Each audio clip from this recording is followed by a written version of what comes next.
নমস্কার, আমার YouTube channel বাঙালির আড্ডাতে আপনাদের স্বাগত। আমার আজকের বিষয় the alien, the film was never made. যাওয়ার কথা ছিল প্লুটোর যান্ত্রিক গোলযোগে পৃথিবীতে এসে পড়েছিল ক্রোনিয়াস গ্রহের মহাকাশযানটি। সেই গ্রহেরই 4 ফুট উচ্চতার প্রাণী অ্যাং এর বন্ধুত্ব হয়েছিল বঙ্কুবাবুর সাথে। তাই দিয়েই সত্যজিৎ রায়ের দ্বিতীয় বাংলা গল্প বঙ্কুবাবুর বন্ধু প্রকাশিত হয়েছিল সন্দেশ পত্রিকাতে 1962 সালের ফেব্রুয়ারির সংখ্যা। ওই গল্পের সঙ্গেই পাঠক চাক্ষুষ করেছিলেন সত্যজিতের ইলাস্ট্রেশন মারফত অ্যাংয়ের শারীরিক গঠন। বঙ্কুবাবুর বন্ধু অঙ্কুরটি ক্রমে প্রস্ফুটিত হয়ে আকার নেয় সত্যজিতের প্রথম কল্পবিজ্ঞান কাহিনী নির্ভর চলচ্চিত্র এলিয়েনের চিত্রনাট্যে। 1967 সাল নাগাদ এলিয়েনের চিত্রনাট্য লেখার কাজ শেষ করে ফেলেছিলেন।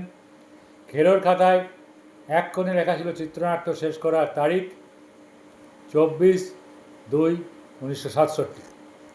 গল্প নয়, পুরো কাহিনীটাই লেখা হয়েছিল চিত্রনাট্যের মাধ্যমে।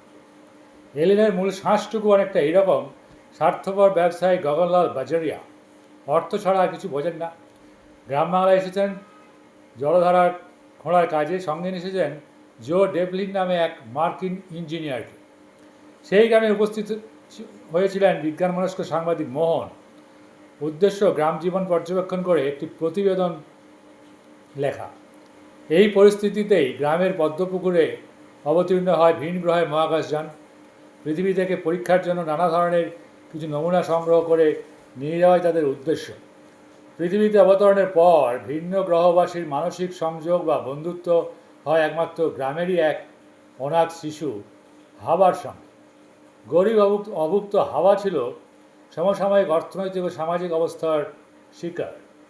হাওয়ার সঙ্গে মানসিক সংযোগ ঘটিয়ে জীবটি তার সঙ্গে খেলাও করে।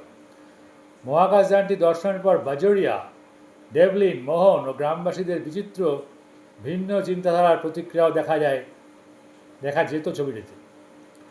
এলিয়েনের আকৃতির ব্যাপারে সত্যজিতের ভাবনা পৌঁছে গিয়েছিল অন্তিম পর্বে।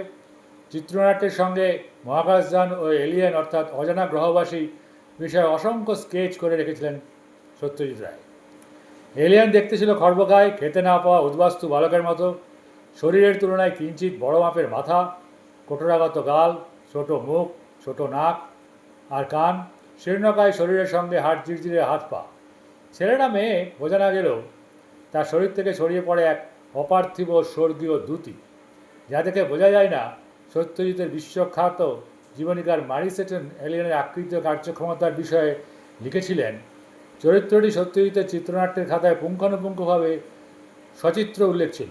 আমি আগে সত্যজিতের অন্য ছবির চরিত্রে এই জিনিস লক্ষ্য করিনি। সত্যজিতের নিজের কথায় কল্পবিজ্ঞান কাহিনী অবলম্বনে ছবিটি হলেও মূলত এলিয়েন মানবিক মূল্যবোধের ছবি। 1966 সালে প্রখ্যাত কল্পবিজ্ঞান কাহিনী লেখক আর্থার সি ক্লার্ক মারফত তার আলাপ হয় শ্রীলঙ্কার চলচ্চিত্র প্রযোজক মাইক উইলসনের সঙ্গে। কথাবার্তার পর ঠিক হয় 1967 সালে উইলসন এলিয়েন ছবিটিকে প্রযোজনা করবেন। ঠিক হয় বাজরিয়ার ভূমিকা অভিনয় করবেন পিটার সেলার্স। মার্কিন ইঞ্জিনিয়ারের ভূমিকার জন্য প্রথমে ঠিক হয় মার্লন ব্র্যান্ডোর সঙ্গে কথাবার্তা হয়ে গেলেও ডেটের অভাবে তার পরিবর্তে কথা বলা হয় স্টিভ ম্যাকুইনের সঙ্গে। যদিও পরে এক সাক্ষাৎকারে সত্যজিৎ জানান ম্যাকুইনকে না পাওয়া গেলে পল নিউম্যানের সঙ্গে কথা বলবেন। স্পেশাল এফেক্টের জন্য যোগাযোগ করা হয়েছিল তৎকালীন ধুঁদে কারিগর ও ক্যামেরাম্যান সল বাসের সঙ্গে।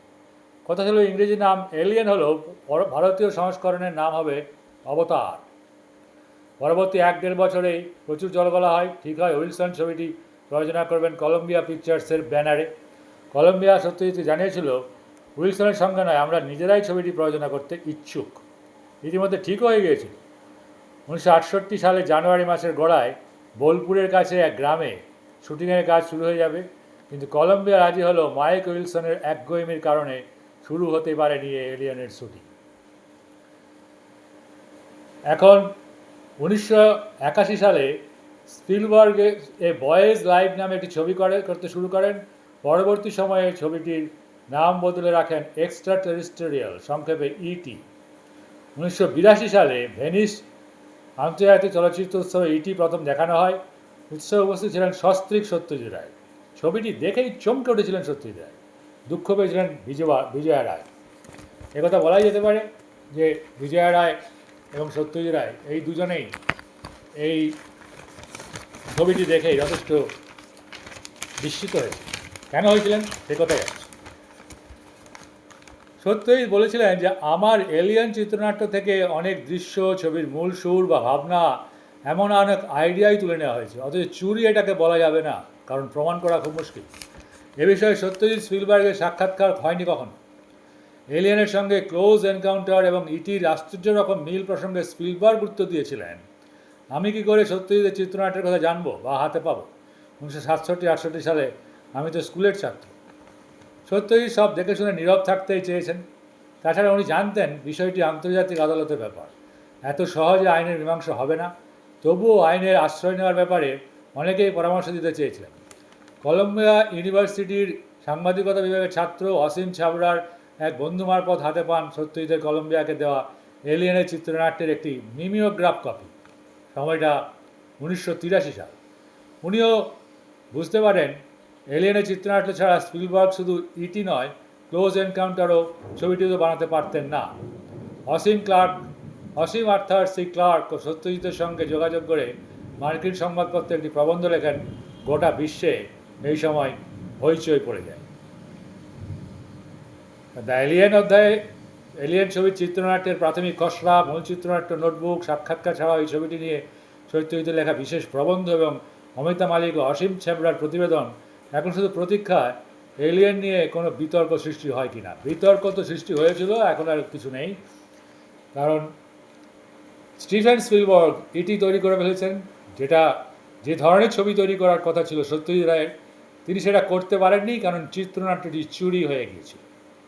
চিত্রনাট্য চুরি হয়ে যাওয়ার ফলে, যেটা সত্যজিৎ রায়ের নিজের চিত্রনাট্য, নিজের ইলাস্ট্রেশন, সেটা চুরি হয়ে যাওয়ার ফলে স্টিফেন স্পিলবার্গ যে ছবিটি বানালেন তার নাম ইটি বা এক্সট্রা টেরিস্টেরিয়াল। কত বড় ধাপ্পাবাজি চিন্তা করুন। এখন এই এপিসোডটি ভালো লাগলে আমার ইউটিউব চ্যানেল বাঙালির আড্ডাতে আপনারা দেখুন